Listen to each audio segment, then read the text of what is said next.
Good morning mga best! Welcome dito sa aking probinsya, dito sa aking tahanan. Muli at tara nang mag-enjoy, makita ang ganda ng paligid. Sabayan natin yung ganda ng sinag ng araw, yung gandang haring araw.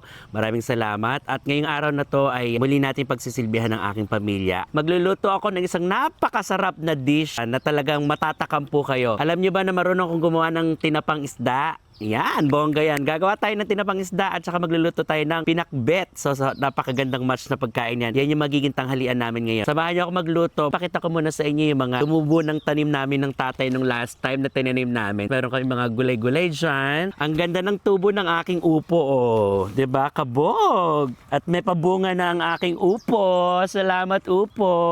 Yan. Konting laki na lang yan. Pwede na, may paragis pa, oh. Ito yung paragis na ginagawa. Tapos, yun yung upo, meron tayong sigarilyas.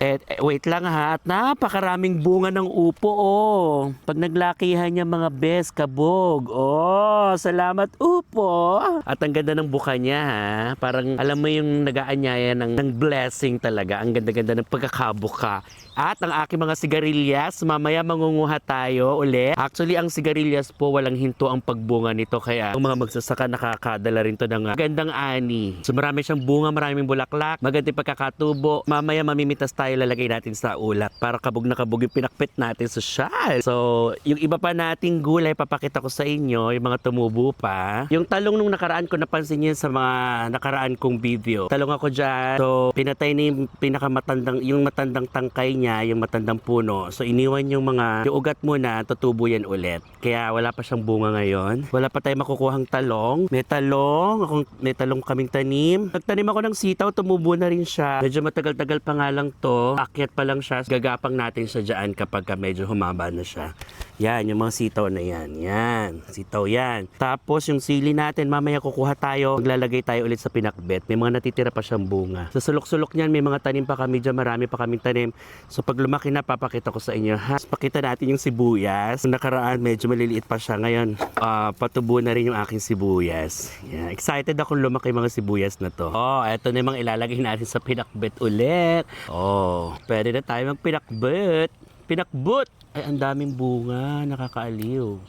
Alam mo, masarap ditong gataan. Di ba iba ginagataan to? Yun nga lang kasi hindi ako magaling magluto ng ginataan. Oh, meron na tayong uulamin. Lalagay sa pinakbet. Kabog, yay. Yung pa. Oh, tapos yung tanglad ko, tingnan niyo naman yung tanglad ko. Oh, ang lantod-lantod. Ang ganda-ganda. Mamaya inom tayo ng tanglad tea ulit. Lagi ako umiinom niyang tanglad tea kaya gusto ko may tanglad. May nila, oh. Yan.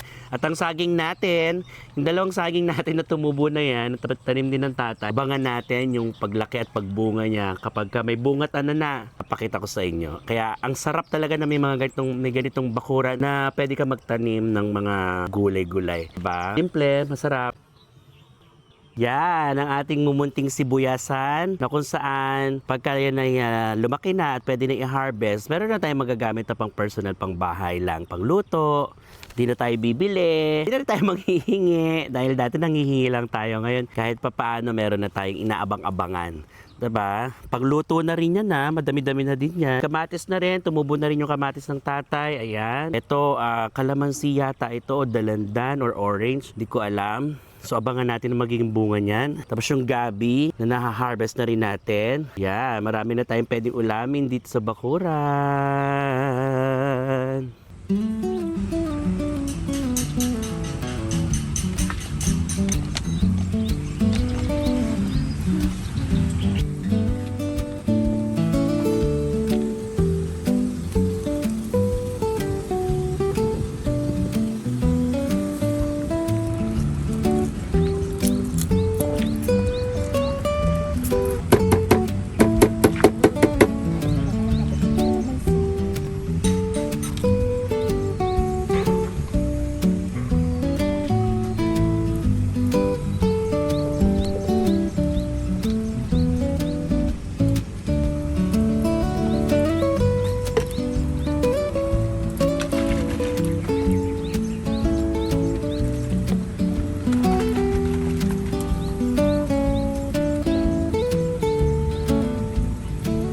Ayan, nakagawa na rin tayo ng suka habang hinihintay natin maluto ang pinakbet. So after nito at makaluto ng pinakbet, magpiprito na tayo ng tinapa na bonggang-bongga.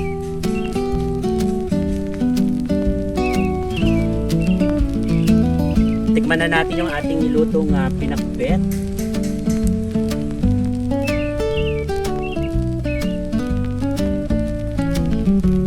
Ilagay na natin lahat ng gulay, nagkasya na siya. Pati yung buto ng munggo, buto ng patani, andyan na, talong, okra, lahat, kamatis, andyan na. At ang maganda rito, wala siyang panahog. Wala akong nilagay na panahog. Gulay lang talaga, tsaka bagoong, tsaka panglasa. Yun na yun. Sarap. Lasang-lasa yung sariwa ng gulay. Grabe. Sarap. Ito na siya. Pwede na. Ay.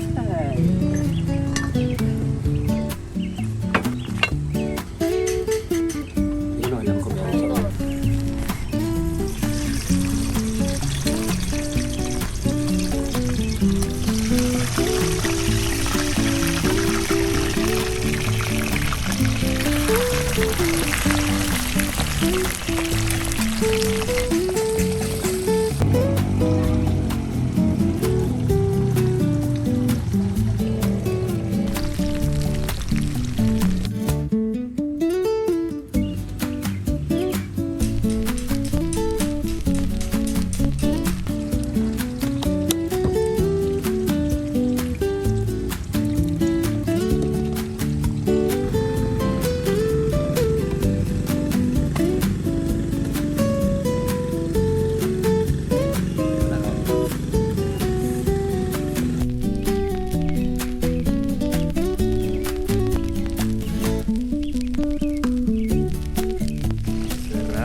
Yung sinasabi kong part na yung medyo siguro tina-over cook kaya ganyan siya, medyo nalusak ng konti, so nasa ilalim siya. Kaya talagang hanggang sa paglalaga dapat perfect yung pagkakalagay ng isda para at least perfect yung pagkakagawa ng tinapata.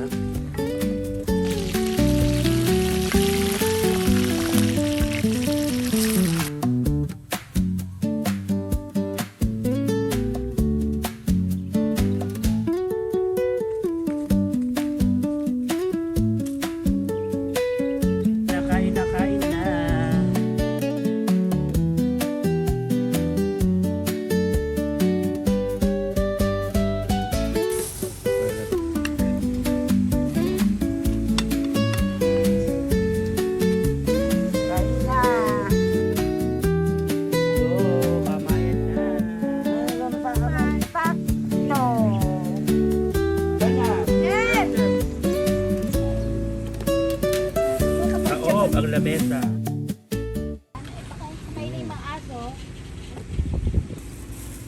Mainit ang nanay. Harap. Tamis. Balong ani.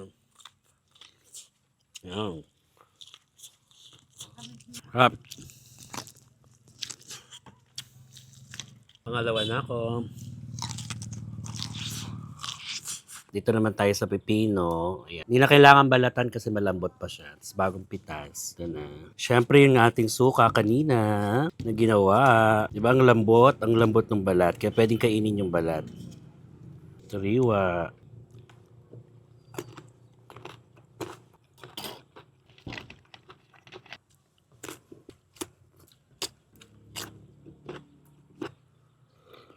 Up. Buhay probinsya. Simple lang pero masaya.